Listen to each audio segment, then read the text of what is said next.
अखण्डमण्डलाकारं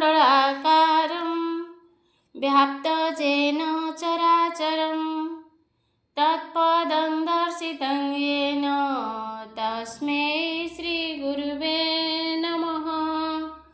ॐ नमो भगवते वासुदेवाय। श्रीमद्भागवत महापुराण तृतीय स्कंध 29 अध्याय। भक्ति वैराग्य काल घोर 29 रे विचार। देवहूति उवाच भोनाथ प्रभु भगवान कहतु परमार्थ ज्ञान। जे ज्ञाने भक्ति प्रकाशई अज्ञान तिमिर नाशई। महत आदि जे प्रमाण प्रकृति पुरुष लक्षण। जथा सांख्य रे अछ कही तो भक्ति मार्ग को चिन्हाई। विस्तारी कह प्रभु मते संशय न रहु मचिते। जहा शुणिले प्राणी प्राण विरक्ते भजे नारायण। जीवर जन्म मृत्यु दुई लोक मानकर होई। ताहा कहिबा महाबाहु काल स्वरूप आदि केहु। काल स्वरूप जे ईश्वर समस्त आत्मारे गोचर। महाप्रभाव ही जाहार जाभये पुण्य करे नर। से कथा निर्णय करिन कहिबा हेउ नारायण। संसार मोह अंधकारे देहाभिमानी जेते नरे। निद्रित होई से अछंती अज्ञाने किछि न जानती। तो ज्ञान देई नर हरि विनाश ज्ञान तिमिरी। मैत्रेय उवाच शुण विदुर मन देई माता वचने भावग्राही।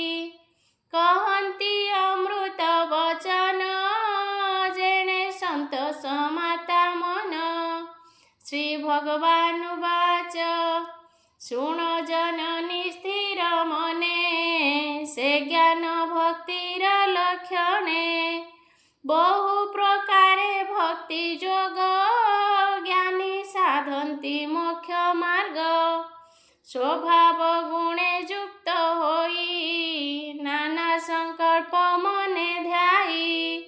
सात्विक राजस तामस गुण प्रवाहे जे प्रकाश। दंभ मोसर भाव बही प्राणी हिंसारे युक्त होई। पर पर भेद बुद्धि तामस गुण ए प्रसिद्धि। ए भावे मोते जे भजई तामस भक्ति ताकु कही। जस ऐश्वर्य भल्पी मने विषय ध्यान अनुक्षणे। ए मार्गे मोते जे पूजई राजस भक्ति ताकु कही। ईश्वर अर्थे कर्म करे धर्म मार्गरे जे प्रचरे। सर्वत्र देखई समान सात्विक भक्ति ताकु जान। एही प्रकारे नव नव सगुण एकादशी भाव। एबे कहिबा माता शुण निर्गुण भक्तिर लक्षण। मोहर गुण कीर्तिमान नित्य जे करई श्रवण। मुहि जे सर्वगुहाशय विच्छेद नाही किबा मोह। एमंत भावे जे भजई कर्म बंधनु मोक्ष होई। समुद्रे जेने नदी जल मिली हुअन्ति एक मेल। से रूपे मोर देह ଭକ୍ତି ଭାବରେ ହୁଅନ୍ତି ଜନ। ନିଷ୍କାମ ମାର୍ଗେ ଆତ୍ମଜ୍ଞାନ ସର୍ବତ୍ର ଦେଖଇ ସମାନ। ପୁରୁଷୋତ୍ତମ ଭାବେ ଭଜି ପରମ ଆତ୍ମା ମନେ ହେଜି। ନିର୍ଗୁଣ ଭକ୍ତି ଏହା କହି ଅପରେ ଶୁଣ ମନ ଦେଇ। ସାମୀପ୍ୟ ସାରୂପ୍ୟ ଏକତ୍ୱ ସାଲୋକ୍ୟ ଐଶ୍ୱର୍ଯ୍ୟ ମତ। ଏ ଆଦି ଯେତେ ମତେ ମୁକ୍ତି ତେଣେ ସନ୍ତୋଷ ନୁହେଁ ମତି। ମୋର ସେବନ ବିନା କେହି ଭକ୍ତ ସନ୍ତୋଷ ମୋର ନହି। ଏତେ ପ୍ରକାରେ ଭକ୍ତି ଯୋଗ ସାଧନ୍ତି ପ୍ରାଣୀ ମୋକ୍ଷ ମାର୍ଗ। ଯେବେ ତ୍ରିଗୁଣକୁ ଜିଣଇ ମୋହର ଭାବକୁ ଲଭଇ। କ୍ରିୟା ଯୋଗରେ ନିଷ୍କାମରେ ମୋତେ ସେବନ୍ତି ଯେ ବାନରେ। ହିଂସା ବର୍ଜିତ ସାଧୁପଣ ନିତ୍ୟ ଭଜନ୍ତି ମୋ ଚରଣ। କେ ଅବା ମୋତେ ପୂଜା କରେ ସ୍ତୁତି ବନ୍ଦନେ ନିରନ୍ତରେ। ଦର୍ଶନ ସ୍ପର୍ଶନ ପ୍ରଣାମ ମୋର ପ୍ରତିମା ଆରାଧନ। ମିତ୍ର ଭାବରେ ସର୍ବଜନ ଦେଖଇ ଆତ୍ମାର ସମାନ। ଯମ ନିୟମ ମାର୍ଗ ସାଧି ମହତ ଜନେ ମାନ୍ୟ ବିଧି। ଦିନରେ ଅନୁକମ୍ପା ବହି ମୋ ବିନୁ ଅନ୍ୟ ନ ଜାଣଇ। ମୋହର ନାମ ସଂକୀର୍ତ୍ତନ ଶ୍ରବଣ ଅଧ୍ୟାତ୍ମ ଦର୍ଶନ। ଆର୍ଜବ ସାଧୁ ସଙ୍ଗ ପୁଣ ହିଂସା ଧର୍ମ ପରାୟଣ। ମୋହର ଧର୍ମ ଆଚରଣ ଏ ରୂପେ ଚିତ୍ତ ଶୁଦ୍ଧ ଜାଣ। ମୋହର ଗୁଣ ଶୁଣି କର୍ଣ୍ଣେ ଆନନ୍ଦ ହୁଅନ୍ତି ପ୍ରାଣୀମାନେ। ଯେମନ୍ତେ ପବନର ବଳେ ସୁଗନ୍ଧ ଦୁର୍ଗନ୍ଧ ପ୍ରସରେ। ସେ ରୂପେ ଆତ୍ମା ଅବିକାର ତହିଁ ଦେଖଇ ସେ ଧ୍ୟାନର। ମୁଁ ସର୍ବଭୂତର ଈଶ୍ୱର ଆତ୍ମା ସ୍ୱରୂପରେ ଗୋଚର। ଏମନ୍ତ ଭାବ ମୋର ଛାଡ଼ି ଯେ ପୂଜେ ଅନ୍ୟ ଭାବେ ପଡ଼ି।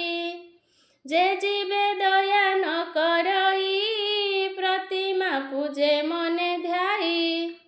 ଭସ୍ମରେ ହୋମ ସେ ଯେମନ୍ତ ତାହାର ପୂଜା ସେହି ମତ। ମୁଁ ସର୍ବବ୍ୟାପୀ ଯେ ଅଟଇ ଏମନ୍ତ ଭାବ ନ ଜାଣଇ। ଯେ ଜୀବେ ବଦ୍ଧ ଭୈର ହୋଇ ସେ ଶାନ୍ତି କେବେ ନ ଲଭଇ। ମୋତେ ପୂଜଇ ଯେବେ ସେହି ତାର ପୂଜାରେ ଦୋଷ ନହି। ସର୍ବଭୂତରେ ସ୍ଥିତ ମୁହିଁ ଯାବତ ପ୍ରାଣୀ ନ ଜାଣଇ। ତାବତ ଥାଇ ସ୍ୱଧର୍ମରେ ପୂଜିବ ପ୍ରତିମା ଆଦରେ। ପର ଅପର ଏକ ଆତ୍ମା ଅନ୍ତର କରେ ଯେ ଦୁରାତ୍ମା। ସେ ମୃତ୍ୟୁ ପଥୁ ନ ତରଇ ସଂସାର ମାର୍ଗେ ଭ୍ରମୁଥାଇ। ମୁଁ ଆତ୍ମା ସର୍ବଭୂତ ମଧ୍ୟେ ଅର୍ଚ୍ଚନା କରେ ଯେ ସୁସାଧେ। ମିତ୍ର ଭାବରେ ସର୍ବ ଦେଖେ ସଂସାରୁତରେ ସେ ପ୍ରତ୍ୟକ୍ଷେ। ଅଜୀବ ତହୁଁ ଜୀବ ଶ୍ରେଷ୍ଠ ଜୀବରେ ପ୍ରାଣ ଯେ ଗରିଷ୍ଠ। ପ୍ରାଣରୁ ଚେତନା ବିଶିଷ୍ଟ ତହୁଁ ଇନ୍ଦ୍ରିୟ ବୃତ୍ତି ଶ୍ରେଷ୍ଠ। ସ୍ପର୍ଶ ଗୁଣରେ ବୃକ୍ଷ ଆଦି ରସ ଗ୍ରହଣେ ମତ୍ସ୍ୟ ଆଦି। ଗନ୍ଧବିଦ ଯେ ଭ୍ରମରାଦି ତହୁଁ ସର୍ପାଦି ଶବ୍ଦ ଭେଦି। ରୂପରେ କାକ ଆଦି ଯେତେ ତହୁଁ ଉଭୟ ଦନ୍ତ ବନ୍ତେ। ଅପାଦ ଠାରୁ ବହୁପାଦ ବହୁପାଦରୁ ଚତୁଷ୍ପଦ। ଦ୍ୱିପଦ ମନୁଷ୍ୟାଦି ଜାଣ ଏକୁଆରେ କଏ ପ୍ରଧାନ।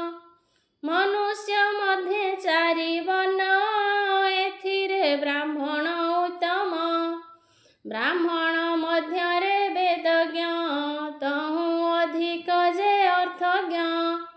ତହୁଁ ସଂଶୟ ଛେତାବର, ତହୁଁ ସ୍ୱଧର୍ମନିଷ୍ଠ ନର। ତହୁଁ ଅଧିକ ଅଟେ ସେହି ବିଷୟ ସଙ୍ଗ ଯାର ନାହିଁ। ମୋହର ପ୍ରିୟ କର୍ମ କରେ, ଆତ୍ମାରେ ଭାବ ନିରନ୍ତରେ। सकल कर्म समर्पई, मन सहिते मोर तही। ए सर्वभूते बीजे मुई, बहुमान नारे नमई। ए मंत भावे जे भजई, तारु देवी जे भावग्राही। आनंदे दर्शन दियंती, ताघति मीर नासंती। भक्ति जोगरे मते ध्याई, जे मते हृदय देखई। परम ब्रह्म कुल भई, तेणु एकाग्र भावे ध्याई। से जे परम ब्रह्म सार, प्रधान पुरुषंक पर। तार उपरे केहि नाही, सृष्टिर आदि अंत सेहि। ताहार तहुँ से दैव, सर्जई कर्मर स्वभाव। नाना प्रकारे रूप भेद, आश्रय कारण आस्पद। अभूत कालर महिमा, भौमात निश्चले जाणिमा। महत आदि जेते भूते, अखिल संसार जगते। समस्त आत्मा मध्यगत, निरते करुअछि ग्रस्त। ताहार तहुँ भय पाई, निरते कंपुअछि देहि। से प्रभु अधियज्ञ रूपे, काल कलना करे गोपे। विष्णुर नामांतर काल, सेहि भितरे यज्ञ फल। से प्रभु कालर महिमा, के कहि पारे गुण सीमा। प्रिय अप्रिय जार नाई, विनाश करे सर्वदेहि। जे काल पुरुषर भये, निरते पवनटी बहे। जे काल भये सूर्य तापे, भ्रमे ब्रह्मांड मध्ये आपे। ଯାହାର ଭये ଦେବଗଣ, ବୃଷ୍ଟି କରନ୍ତି ଯଥାକ୍ଷଣ। ଯାହାର ଭये ତାରାଗଣେ, ଉଦିତ ହୁଅନ୍ତି ଗଗନେ। ଯାହାର ଭये ବୃକ୍ଷଗଣ, ଲତା ଔଷଧି ଶସ୍ୟମାନ। ଯଥା କାଳରେ ପୁଷ୍ପ ଫଳ, ଫୁଟନ୍ତି ଫଳନ୍ତି ନିର୍ମଳ। ଯାହାର ଭये ନଦୀଗଣ, ବହୁ ଅଛନ୍ତି ଅନୁକ୍ଷଣ। ଉଦଧି ଯାହାର ଭୟରେ, ଅଦ୍ୟାପି କେବେ ନ ଉଛୁଳେ। ଅଗ୍ନି ଯାହାର ଭये ପୁଣ, ସମସ୍ତ କରଇ ଦହନ। ଯାହାର ଭये ଗିରିବର, ଭୂମିରେ ହୋଇଛି ନିଶ୍ଚଳ। ଯାହାର ଆଜ୍ଞା ପରମାଣେ, ଆକାଶ ଭୟ କରି ମନେ। ସ୍ୱଦେହ ବିସ୍ତାର ସେ କଲା, ସପ୍ତ ଲୋକକୁ ଠାବ ଦେଲା। ଯାର ଆଜ୍ଞାରେ ମହତତ୍ୱ, ସପ୍ତାବରଣ ସಮೇତ। ଦେହକୁ ବିସ୍ତାର କରିଛି, ପ୍ରାଣକୁ ଧରି ନ ରହିଛି। ବ୍ରହ୍ମାଦି ଯେତେ ଦେବଗଣ, ସଚରାଚର ଯେ ବିୟାନ। ଯାହାର ଭये ବାରେ ବାରେ, ସର୍ଜନା ହୁଅନ୍ତି ସତ୍ୱରେ। ଯେ କାଳ ଭୟରେ ତ୍ରିଗୁଣ, ସୃଷ୍ଟି ପାଳନ ସଂହାରଣ। ସେ କାଳ ରୂପୀ ଯେ ଅନନ୍ତ, ଅନାଦି ଅବ୍ୟୟ ଅଚ୍ୟୁତ।